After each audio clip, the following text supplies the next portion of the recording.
ایران میں احتجاجی مظاہرے اور حکومتی جبر و تشدد۔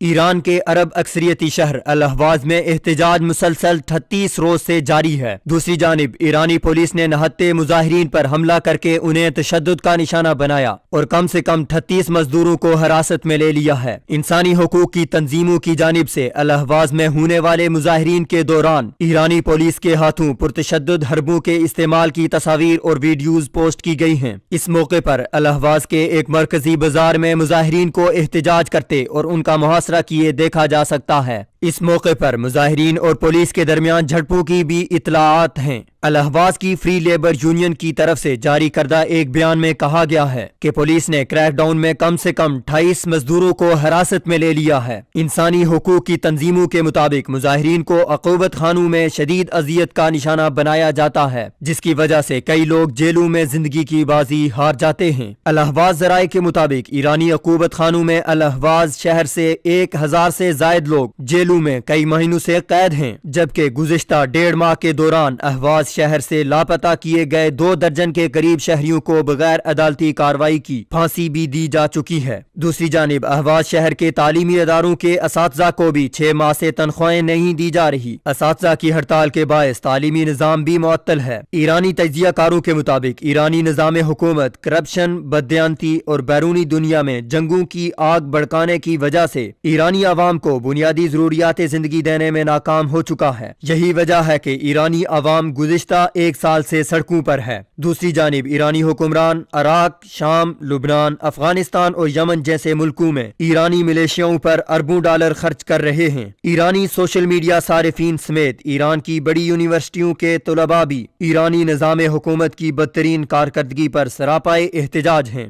سوال یہ ہے کہ ایرانی حکومت کب بیرونی دنیا میں جنگوں سے باز آئے گی اور کب ایرانی عوام کو ایران کے وسائل سے مستفید ہونے کا موقع ملے گا۔